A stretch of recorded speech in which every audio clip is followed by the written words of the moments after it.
திருக்கணித பஞ்சாங்கத்தின்படி வரக்கூடிய வைகாசி மாதம் 18ஆம் தேதி ஜூன் மாதம் 2ஆம் தேதி அதிகாலை 1:50 குரு பகவான் மிதுன ராசியிலிருந்து கடக ராசிக்கு பெயர்ச்சி ஆகிறார். கடகத்துல குரு பகவான் உச்சம் பெற்ற குரு கடகராசிக்கு என்ன மாதிரியான பலனை தரப்போறாரு அப்படிங்கறத பார்க்க போறோம். பொதுவா ராசிக்குள்ள குரு வந்துட்டாலே அது நல்ல பலனை தராது. உண்மையாவே அதுதான் ஆக்சுவலான ஃபேக்ட் அதுதான். ஆனா கடகத்துக்கு அப்படி நடக்குமா? பரதேச ஜீவனம் உண்டா? சொந்த பந்தத்தை விட்டுட்டு வெளியில இருக்குமா? தாய் தந்தையை விட்டு இருக்குமா?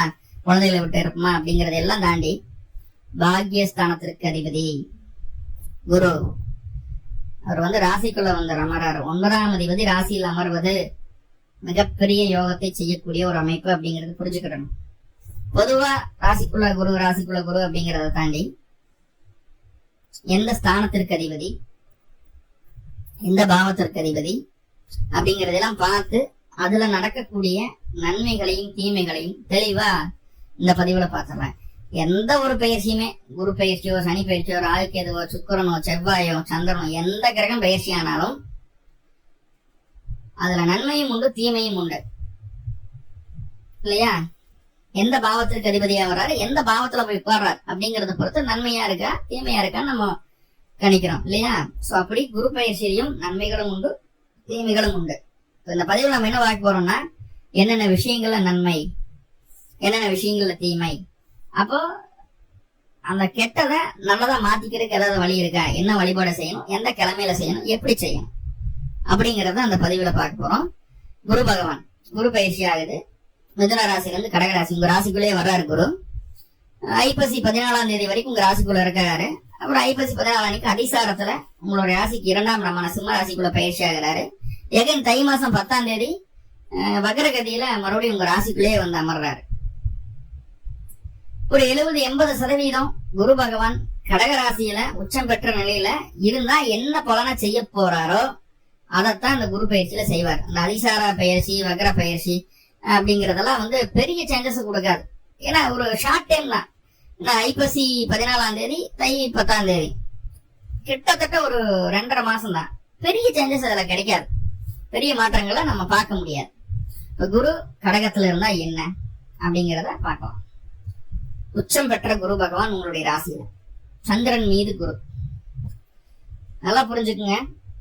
தாயாருக்கு இதனால் வரைக்கும் இருந்த உடல் ரீதியான தொந்தரவுகள் படிப்படியாக குறையும். அவர்களுடைய உடல் ரீதியான ஆரோக்கியமும் மன ரீதியான ஆரோக்கியமும் மேன்மை அடையுது. மன ரீதியான ஆரோக்கியம் மேன்மடையுது. தாயாருக்கு மட்டும் கிடையாது, உங்களுக்கும் தான். மனசுல ஒரு பக்குவம் கிடைச்சிடும். அந்த காலகட்டம் எந்த விஷயத்த எப்படி அணுகணும், எதை செய்யணும், எதை செய்யக்கூடாது அப்படிங்கிற ஒரு பக்குவம் கிடைச்சிடும். உங்களுடைய அனுபவத்தை சரியா பயன்படுத்துவீங்க. என்னன்னா அதை உங்களுக்கு மட்டும் பயன்படுத்திதான் போதுமானது. என்ன பண்ணுவோம் அப்படின்னா, எல்லாத்துக்காகவும் அந்த அனுபவத்தை பயன்படுத்தணும்னு நினைச்சு போறவங்களுக்கெல்லாம் உட்கார வச்சு அட்வைஸ் பண்ணிட்டு இருக்கோம். அந்த வேலையை தவிர்த்துருங்க. 2வது மிக முக்கியமான விஷயம், கடகராசி நல்லா காது கொடுத்து கேளுங்க. நீங்க உண்டு, உங்க வேலை உண்டுன்னு இருங்க. அப்படி இல்ல அப்படின்னா யாரோ பண்ண தப்புக்கு, யாரோ செய்த குற்றத்திற்கு நீங்கள் ஆளாக நேரிடும். அது நீ கடகராசி, கடக லக்னமா இருந்தாலும் எந்த லக்னமா இருந்தாலும் சரி, கடகத்துல பிறந்துட்டீங்க அப்படின்னாவே இந்த குரு பயிற்சி உங்களுக்கு செய்யாத தவறுக்கு தண்டனையை தந்தே தீரும். என்ன தசா புத்தியா இருந்தாலும் சரி. சோ நீங்க உண்டு, உங்க வேலை உண்டு இருக்கணும். அதுல எந்த காம்ப்ரமைஸும் கிடையாது. ரைட். புதுசா கல்யாணம் ஆயிருக்கு, உங்க அம்மாவுக்கு உங்க மேல பாசம் அதிகமாயிடும். நீங்க ஆணாக இருந்தாலும் பெண்ணாக இருந்தாலும். அப்போ உங்களுடைய வாழ்க்கை துணை உங்ககிட்ட பேசும்போது கூட பொசசிவ் ஆயிடுவாங்க உங்க அம்மா. பெத்த தாயே மகனையோ மருமகளையோ அல்லது மருமகனையும் மகளையுமே பிரிச்சு வைக்கணும்ன்ற எண்ணம் மனசுல ஸ்ட்ராங்கா போயிடும். எங்க ஒண்ணு சேர்ந்துட்டு நம்மளை கழட்டி விட்டுருவாங்களோ அப்படிங்கிற பயம் உங்க தாயாருக்கு வந்துடும். அதனால குடும்பத்துக்குள்ள குழப்பங்கள் வந்தே தீரும். அப்போ சிம்பிளா என்ன சொல்றேன் அப்படின்னா, குரு பயிற்சி ஆனதுக்கு அப்புறம் நீங்க ஆணாக இருந்தாலும் சரி, பெண்ணாக இருந்தாலும் சரி, உங்க அம்மா சொல்ற விஷயங்களை இந்த காதுல வாங்கி அந்த காதுல விட்டுட்டு போயிட்டே இருங்க. முக்கியமா குடும்ப விஷயத்த, வாழ்க்கை துணையை பத்தி அவங்க ஏதாவது கம்ப்ளைண்ட் சொல்றாங்க அப்படின்னா இந்த காதல் வாங்கி அந்த காதல் விட்டுட்டு போயிட்டே இருங்க. அப்படியா விஷயம் அப்படின்னு சொல்லி கேட்டுட்டீங்க அப்படின்னா முடிஞ்சு போச்சு. உறுதியா கணவன் மனைவிக்குள்ள பிரச்சனை வர்றதுக்கு 100% வாய்ப்புகள் அதை ஏற்படுத்தி தந்துடும். சோ அதுல கவனம். மூணாவதா ரொம்ப முக்கியமான விஷயம் என்னன்னா, கடகராசியை பொறுத்த அளவுக்கு இதனால வரைக்கும் எவ்வளவு காசு பணம் சேமிச்சு வச்சீங்களோ, எவ்வளவு கையிருப்பு இருக்கோ, அதை எல்லாத்தையும் சேர்த்து கஷ்டப்பட்டு சேர்த்துன எல்லா காசையும் ஒரே நிமிஷத்துல ஒரே செகண்ட்ல செலவு பண்ணிடுவீங்க. அந்த செலவு அப்படிங்கறது உங்களுடைய விருப்பத்துக்கு ஏற்ற செலவா தான் இருக்கும், இல்லைன்னு சொல்லல. ஆனா இந்த சூது, ஷேர் மார்க்கெட்டு, இந்த டெலிகிராம் ஒர்க் பண்ணி கொடுத்தா 100 கொடுத்தா 200 கொடுத்தா 400 அப்படி போற மாதிரியான ஒரு சூழ்நிலை, இந்த மாதிரி அதிகப்படியான ஆசைகளை சுமந்து கொண்டு அந்த செலவை செய்தீர்களே ஆனால் உங்களுடைய கையிருப்பு மொத்தமும் காலியாகிவிடும். முதல்ல இருந்து நீங்க ஆரம்பிக்கிற மாதிரி இருக்கும். பொருளாதார ரீதியான பெரிய வழுக்குப்பாறை அந்த குரு பயிற்சி. இப்போ பொருளாதார ரீதியா ஒவ்வொரு ஸ்டெப்பும் பார்த்து பக்குவமா செய்யுங்க. உங்களுக்கு வளர்ச்சிக்காக இருக்கிற காசெல்லாம் செலவு பண்ணுங்க, தப்பு இல்லை. டெவலப்மெண்ட் உங்களுக்கு டெவலப்மெண்ட்டுக்காக பண்ணுங்க. மனசு ஆசைப்பட்டதேன்னு சொல்லி பண்ணீங்கன்னா அந்த காசு அவ்வளவுதான், அதோ கதிதான். அப்போ எக்கனாமிக்கலா எந்த விதமான முடிவுகளும் சுயமாக எடுக்கக்கூடாது. கடகத்தை பொறுத்த அளவுக்கு எடுத்தா லாக்கு, எந்த மாற்றமும் இல்லை, எடுத்த லாக் ஆயிடுவீங்க. என்னன்னா மனசுக்குள்ள என்ன தோணுன்னா, அப்படியே பெரிய சித்தர் மாதிரி தோணும். நம்ம மனசுக்குள்ள எல்லாமே நம்மளால யூகிக்க முடியும், எதனால நம்ம மேனேஜ் பண்ணிக்கலாம், எல்லாமே நம்மளுக்கு தெரியும், எல்லா அறிவும் நம்ம கிட்ட இருக்கு அப்படிங்கிற ரொம்ப அறிவாளித்தனமா நடந்துக்கூடும். நம்ம ரொம்ப அறிவாளித்தனமா நடந்துக்குவோம். அந்த அறிவாளித்தனமான அகந்தை இருக்கு இல்லையா, அதை டச் பண்ணிட்டீங்கன்னா கடகம் கண்டிப்பா எக்கனாமிக்கல் லாஸஸ் சந்திச்சே தீரும். ரைட். மூணாவது ஒரு அற்புதமான நல்ல விஷயம் என்னன்னா, குழந்தை இல்லைன்னு முயற்சி பண்ணிட்டு இருக்கீங்க, அதுக்காக நிறைய இடத்துக்கு போய் பாத்தீங்கன்னா மருத்துவம் எல்லாம் பார்த்தாச்சு, எதுவும் வேலைக்கு ஆகல, பிடிக்கல, கவலையே பட வேண்டாம். வியாழக்கிழமை விரதம் இருங்க, உருவாவன மனசார வேண்டிக்குங்க. குழந்தை பேரு கண்டிப்பா இந்த குரு பயிற்சியில் உங்களுக்கு கிடைக்கும், கண்டிப்பா கிடைக்கும். குழந்தைகளுக்கு அடிக்கடி உடம்பு சரியில்லாம போயிடுது, எங்கெங்கயோ மருத்துவம் பார்த்து சரியாகல குழந்தைகளுக்கு. அப்படி இருந்தாலும் அந்த குழந்தைய சரி பண்ணணும் அப்படின்னா நீங்க விரதம் இருந்து சரி பண்ணணும், சரி பண்ணி கொடுன்னு நீங்க தெய்வத்தை வேண்டுனீங்க அப்படின்னா கண்டிப்பா கிடைக்கும். அப்ப குழந்தை இருக்கு, ரெடி ஆகணும், உடல் தொந்தரவுகள் இருந்து ரெடி ஆகணும். நிறைய குழந்தைகள் ஆர்டிசம் என்ன பிரச்சனையும் வந்துச்சு, ரெடி ஆகணும் அப்படிங்கிற பட்சத்துல அப்ப வணங்கக்கூடிய தெய்வம் குலதெய்வமா இருக்கணும். குரு பகவான் குலதெய்வத்தை வழிபாடு பண்ணணும். அது ரொம்ப முக்கியமான விஷயம், நோட் பண்ணி வச்சுக்கோங்க. இப்ப குரு ராசிகள் வந்ததுக்கு அப்புறம் இத்தனை விஷயங்கள் இருக்கு.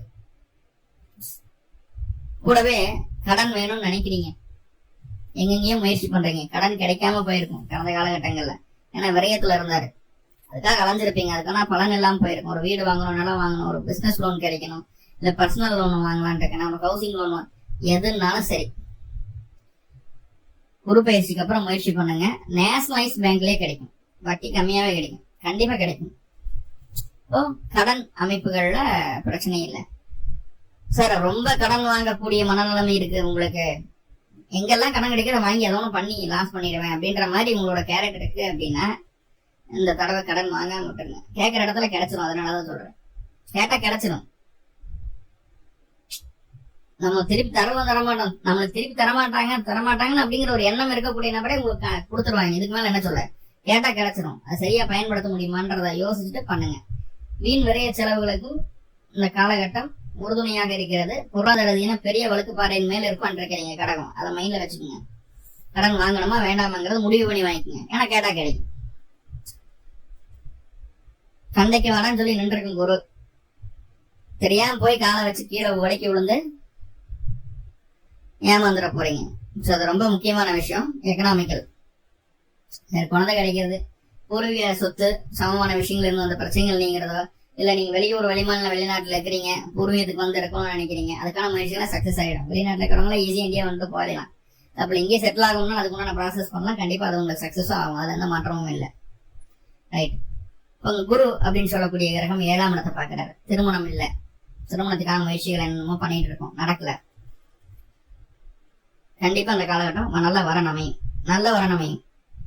சரிங்களா? நல்லா வேலைக்கு போகக்கூடிய, நல்லா சம்பாதிக்கக்கூடிய வரனே அமையும். அதுல எந்த மாற்றமும் இல்லை. சம்பாதிக்கக்கூடிய வரனே அமையும். அது உங்க மனசுக்கு பிடிச்ச வரனா இருக்கணும் இல்லையா? 5ஆம் இடத்தையும் குரு பாக்குது. மனசுக்கு பிடிச்ச வரனை தேர்ந்தெடுத்துக்க முடியும். நிறைய பேருக்கு இந்த காலகட்டம் கடகராசி என்பவர்களுக்கு மனசுக்குள்ள காதல் மலர ஆரம்பிக்கும். அப்பதான் ஒருத்தரை பிடிக்கும். என்னன்னா இங்க சிக்கல் என்னன்னா 7ஆம் இடத்ததிபதி 9ல போய் உட்கார்ந்து இருக்கிறாரு. அது குரு பார்வை வேற இருக்கு. சனி போய் 9ல உட்கார்ந்து பாக்கிய சனியா இருக்கு, குரு பார்வை வேற இருக்கு. இப்ப அதுக்கு குரு 5ஆம் இடத்தையும் 7ஆம் இடத்தையும் 9ஆம் இடத்தையுமே பாக்குறாரு. அப்போ நல்லா புரிஞ்சுக்கணும், கல்யாணமானவங்களுக்கு காதல் மலரக்கூடாது. ஆனா குரு அப்படின்னு சொல்லக்கூடிய கிரகம் கல்யாணம் ஆனவனா ஆகாதவனான்னு பார்க்காது. ஏதோ ஒரு விதத்துல ஒரு உணர்வுகளை ஆசையை தூண்டுற மாதிரியான ஒரு சூழ்நிலைகளை தான் குரு ஏற்படுத்தும். திருமணம் ஆகாத இளம் ஜட்டுகளாக இருந்ததுன்னா லவ் பண்ணி கல்யாணம் பண்ற அளவுக்கு கொண்டு போயிடலாம். ஆல்ரெடி லவ் பண்றதுக்குன்னா அது கல்யாணத்துக்கு போய் முடிஞ்சிடும். கல்யாணமானவங்க கவனமா இருங்க. காதல் உங்களுடைய வாழ்க்கை துணையின் மீது மட்டுமே மலர வேண்டும், புரிஞ்சுக்குங்க. இல்லைன்னா ஒரு நாய் மேல விருப்பப்படலாம், ஏதாவது பெட் அனிமல் வாங்கிட்டு வந்து அப்படி போனா பிரச்சனை இல்லை. எதிர்பாலினத்தின் மீது வரக்கூடாது. வந்தா குடும்பத்தில் பிரச்சனை வந்துடும். ரைட்? ஓகே. 5, 7 தொடர்பு இருக்கு இல்லையா? ரொம்ப முக்கியம். 7ஆம் அதிபதி 9ல இருக்கிறதுனாலதான் அந்த குறிப்பை சொல்றேன் நான். எனக்கு குரு பார்வையும் கிடைக்குது. பாக்கியஸ்தானத்தில் இருக்கக்கூடிய சனி பகவானுக்கு குரு பார்வை. குலதெய்வ அனுகூலம் சூப்பரா இருக்கும். மாசம் மாசம் குலதெய்வம் கோயிலுக்கு போயிருங்க. பௌர்ணமி அன்னைக்கு போனாலும் சரி, அமாவாசை அன்னைக்கு போனாலும் சரி, எப்பனாலும் சரி போயிட்டு வந்தாலே கண்டிப்பா லைஃப்ல அடுத்த மூவ்மெண்ட், அடுத்த சேஞ்ச் நடக்கும். என்ன சிக்கல் இருந்தாலும் ரெடியா அப்படியே பொறுப்புகள் தேடி வரும். வேலையில வேலை செய்யக்கூடிய நபரா இருந்தாலும் சரி, இல்ல நீங்க சுயதொழில் பண்ணக்கூடிய நபரா இருந்தாலும் சரி, நெக்ஸ்ட் மூவ் ஆன் பண்றதுக்கு என்ன வழியோ அதை செய்வீங்க. கண்டிப்பா பொறுப்புகள் தேடி வரும். எல்லாத்துக்கும் உங்களோட அடையாளம் தெரியும். அந்த அளவுக்கு ஒரு ஃபெமிலியரான ஒரு நபரா மாறிடுவீங்க இந்த குரு பயிற்சி. ரைட்? வெளியில இருந்து உள்ள வர்றதுனாலும் சரி, சொந்த ஊர்ல இருந்து வெளிநாட்டுக்கு வெளிமாநிலத்துக்கு முயற்சி பண்ணிட்டீங்களா, அதுவும் இந்த காலகட்டம் சக்சஸ்ஃபுல்லா நடக்கும். ஓகே. இப்ப குருனால கொஞ்சம் சின்ன நெகட்டிவ் இருக்குன்னு சொன்னனே, அது என்ன சார் அப்படின்னு கேட்டா உண்டு. தாயாரனுடைய உடல் ஆரோக்கியத்துல கவனம் வேணும். தாயாருக்கு மருத்துவ செலவுகள் வந்தே தீரும், மாற்றம் இல்லை. உங்களுக்குமே ஹெல்த் ரிலேட்டடா சின்ன சின்னதான இடைஞ்சல்கள் வரும். அதை நம்ம பார்த்துதான் ஆகணும். நிறைய வண்டி வாகனத்துல பழுதுகள் வரும்.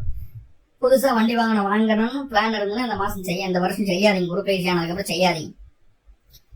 அப்படி வாங்கிட்டீங்கன்னா அது உங்களுக்கு சாட்டிஸ்பாக்சனாவே இருக்காது. மறுபடியும் எப்பயாவது அதை மாத்திருன்ற எண்ணம் தான் கொடுக்கும். ரைட்? வண்டியோ வாகனமோ நிலமோ ஆகாது. சுகஸ்தானம் சற்று பலவீனம் அடையக்கூடிய ஒரு சூழ்நிலையை சொல்லுது. எல்லாமே இருந்தாலும் ஒரு கம்ஃபர்டபுளா இல்லையோ, நைட்டு படுத்து தூக்கம் வர மாட்டேது, கை காலெல்லாம் வலிக்குது, மூட்டு வலிக்குது, சரியா ஜீரணம் ஆகலையோ அப்படின்ற ஒரு ஏதாவது ஒரு பிரச்சனை மனசுக்குள்ள உடல் ரீதியாக காட்டிக்கிட்டே இருக்கு. வேலையில ஒர்க் லோடு கண்டிப்பா இருக்கும். பொறுப்பு அதிகரிச்சுன்னா கண்டிப்பா ஒர்க் லோட் தான் செய்யும். அதை சமாளிக்கவே முடியாது. 24 மணி நேரம் பத்தாது. 24 மணி நேரம் வேலை செஞ்சீங்கன்னாலும் அந்த வேலையை கம்ப்ளீட் பண்ண முடியாது. அந்த மாதிரியான ஒரு சூழ்நிலைகளுக்குள்ள போய் சிக்கிடுவீங்க வேலையில. ஆனா எதிரிகளை ஜெயிக்க முடியும். எதிரிகள் இல்லாத ஒரு சூழ்நிலை உருவாக்கினது, அது எந்த மாற்றமும் இல்லை. உயிர் சொத்து சம்பந்தமா, பூர்வீக சொத்து சம்பந்தமா எந்த விதமான பேச்சுவார்த்தைகளுக்குள்ளும் இப்போது போகக்கூடாது. அதே போல எனக்கு கணவனை பிடிக்கல, மனைவியை பிடிக்கல, டிவோர்ஸ் கேஸ் போடுறேன் அப்படின்னு சொல்லி கேஸ் எல்லாம் போட்டுறாதீங்க. யாரு மேலேயும் கேஸ் எல்லாம் போட்டுறாதீங்க. போட்டீங்கன்னா அதுல இருந்து வெளியே வர்றதுக்கு ரொம்ப நாள் ஆயிடும். கிட்டத்தட்ட 6 வருஷமா அது ஓடும். அது அப்படி சூழ்நிலைகள் இருக்கு. இந்த மாதிரி கொஞ்சம் நெகட்டிவ் இருக்கு. நெகட்டிவா பாசிட்டிவா மாத்திக்கிறதா வழி இருக்கா அப்படின்னா கண்டிப்பா உண்டு. திங்கக்கிழமை அன்னைக்கு குரு ஸ்தலத்திற்கு போய் 2 நல்லெண்ணெய் தீபம் போட்டு வழிபாடு செய்துட்டு வாங்க. நல்லெண்ணெய் தீபம் ரொம்ப முக்கியம். நல்லெண்ணெய் தீபம், நெய் தீபம் தான். நல்லெண்ணெய் தீபம் போட்டு வழிபாடு பண்ணிட்டு வாங்க.